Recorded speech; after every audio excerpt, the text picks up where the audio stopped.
నమస్తే, welcome to our channel SR9 TV Telugu. నా channel subscribe చేయండి, లైక్ చేయండి, షేర్ చేయండి. నా వీడియోను పూర్తిగా చూడండి, విషయం మీకు అర్థమవుతుంది. ఇప్పుడు హాట్ న్యూస్ ఏదైనా ఉందంటే ఆంధ్రప్రదేశ్లో ఏ పార్టీ అధికారంలోకి వస్తుంది. సోషల్ మీడియాలో చర్చ చేస్తున్నటువంటి వార్త ఇదే. ఎందుకంటే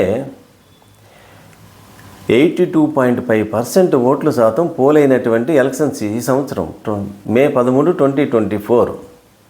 ఇన్ని ఓట్ల శాతం పోలైంది కాబట్టి ఏ పార్టీకి ఆ పార్టీ మేమే అధికారంలోకి వస్తామని ప్రచారంలో ఉంది, ప్రచారం చేస్తూ ఉన్నాయి. తెలుగుదేశం కూటమి, ఎన్డీఏ కూటమి 82.5% ఓట్ల శాతం పోలైందంటే ప్రభుత్వానికి వ్యతిరేకంగా ఇంతమంది ఓట్లు వేశారని వారు భావించి మేమే తిరిగి అధికారంలోకి వస్తామని టీడీపీ ప్రచారం చేస్తుంది. అదేవిధంగా వైఎస్ఆర్సీపీ పార్టీ 82.5% ఇంత పెద్ద మొత్తంలో ఓట్లు పోలైనవి అంటే మళ్ళీ జగన్మోహన్ రెడ్డి గారిని తిరిగి అధికారంలో తీసుకురావడానికి ప్రజలు సంపూర్ణమైన మద్దతు ప్రకటించడం వల్ల 82.5% ఓట్లు పోలైనవి అని వైఎస్ఆర్సీపీ పార్టీ ప్రచారం చేస్తుంది. 82.5% ఓట్లు శాతం పోలవటానికి కారణం ఎవరంటే తెలుగుదేశమే. ఈ తెలుగుదేశం అభిమానులు, కార్యకర్తలు, నాయకులు, ఆ పార్టీని సపోర్ట్ చేస్తున్నటువంటి మీడియా ప్రచారమే ఇందుకు కారణం. ఎందుకంటే హైదరాబాద్ నుంచి లక్షల మంది ఆంధ్రప్రదేశ్కు వచ్చి జగన్మోహన్ రెడ్డి గారిని అధికారంలోంచి దించేయడానికి, ఓట్లు వేయడానికి వస్తున్నారని ప్రచారం చేయటం వల్ల ఆంధ్రప్రదేశ్లో ఉన్నటువంటి వృద్ధులు, మహిళలలో చైతన్యం వచ్చింది.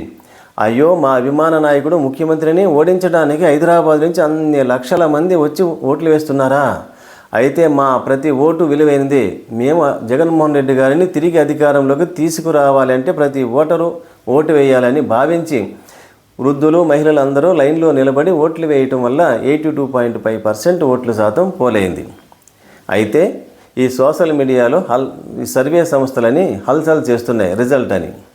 వాస్తవానికి ఏ సర్వే సంస్థ కూడా జూన్ 1 వరకు ప్రకటించవు. కానీ ఆ సర్వే సంస్థల ఫలితాలని హల్చల్ చేస్తున్నటువంటిది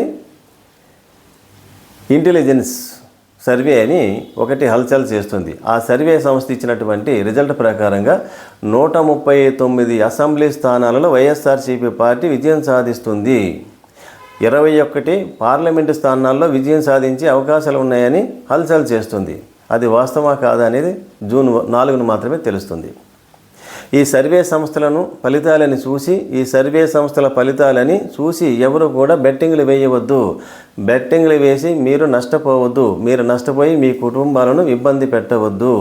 పార్టీల మీద అభిమానంగానే ఉంచండి. అసలు మరి ఏం జరిగింది, ఎట్లా వస్తుందంటే 82.5% ఓట్ల శాతం పోలైంది కదా. ఈ పోలైనటువంటి ఓట్ల శాతంలో ఎక్కువ మంది మహిళలే ఉన్నారు. మహిళా ఓటర్లు 5 లక్షలకు పైగా ఓట్లు ఎక్కువ పోలైనవి. ఈ మహిళలు, వృద్ధులు అందరూ ఎవరికి అభిమానంతో ఓట్లు వేశారు? జగన్మోహన్ రెడ్డి గారి మీద అభిమానంతో ఓట్లు వేశారు. అందువల్ల జగన్మోహన్ రెడ్డి గారే మళ్ళీ తిరిగి అధికారంలోకి రావడానికి ఎక్కువ అవకాశాలు ఉన్నాయి. కేవలం 2.5% నుంచి 3.5% ఓట్ల శాతం వ్యత్యాసంతో జగన్మోహన్ రెడ్డి గారు మళ్ళీ తిరిగి అధికారంలోకి వస్తున్నారు. మనకున్నటువంటి సమాచారం ప్రకారంగా 105 నుంచి 115 స్థానాలలో వైఎస్ఆర్సీపీ పార్టీ విజయం సాధించి తిరిగి అధికారంలోకి రావడానికి ఎక్కువ అవకాశాలు ఉన్నాయి. రాత్రి 8, 9, 10, 11 గంటల వరకు ఓటింగ్ జరగడానికి గల కారకులు ఎవరో తెలుసా? ప్రభుత్వ ఉద్యోగులు. ఈ ప్రభుత్వ ఉద్యోగులంతా కూడా జగన్మోహన్ రెడ్డి గారిని ఓడించి టీడీపీని, చంద్రబాబు నాయుడు గారిని అధికారంలో తీసుకురావాలని పనిచేశారు. అందువల్లే అంత లేటు సమయం పట్టింది. వారు ఓటింగ్ జరిగేటప్పుడు ఎక్కువ సమయాన్ని వేస్ట్ చేశారు. స్లోగా జరిగేటట్టు ప్లాన్ చేశారు. ఎందుకంటే స్లోగా ఓటింగ్ జరిగినట్లయితే లైన్లో ఉన్నటువంటి లేడీసు, వృద్ధులు ఆ ఎండకు తట్టుకోలేక ఇంత సమయం మనము లైన్లో ఉండి ఓటు వేయాలా అని తిరిగి వెళ్ళిపోతారని భావించారు. కానీ వారు కసిగా ఎండని లెక్క చేయకుండా రాత్రి ఎంత సమయమైనా సరే తమ అభిమాన ముఖ్యమంత్రిని మళ్ళీ తిరిగి అధికారంలో రావడానికి లైన్లో నిలబడి మరీ ఫ్యాన్ గుర్తు మీద కసిగా ఓటేశారు. అందువల్లే జగన్మోహన్ రెడ్డి గారు తిరిగి అధికారంలోకి వస్తారు. అందువల్ల 82.5% ఓట్లు పోలవడానికి కారణం అయింది. ఎవరు ఎన్ని సంస్థలు ఎన్ని ఉద్యోగస్తులు చేసినా ప్రయత్నం చేసినా అంతిమ విజయము ప్రజల అభిమానాన్ని ఎవరైతే గెలుచుకున్నారో ఆ నాయకుడే తిరిగి అధికారంలోకి వస్తారు. కానీ బెట్టింగ్లు మాత్రం వేయకండి. ఎందుకంటే మీ అభిమానాన్ని అభిమానంగా ఉంచండి. ఏ ప్రభుత్వం అధికారంలోకి వచ్చినా 5 సంవత్సరాలు మాత్రమే అధికారంలోకి ఉంటారు. మళ్ళీ ఈ 5 సంవత్సరాలు ప్రజల యొక్క అభిమానాన్ని గెలుచుకోవడానికి మీ పార్టీ నాయకులు కార్యకర్తలు పనిచేసినట్లయితే మళ్ళీ 5 సంవత్సరాల తర్వాత మళ్ళీ తిరిగి అధికారంలోకి వస్తారు. అంతేగాని మీరు ఆర్థికంగా నష్టపోవద్దు, ఎవరు బెట్టింగ్లు వేయొద్దు. ఇది నా రిక్వెస్ట్. నా ఛానల్ సబ్స్క్రైబ్ చేయండి, లైక్ చేయండి, షేర్ చేయండి, సపోర్ట్ మీ.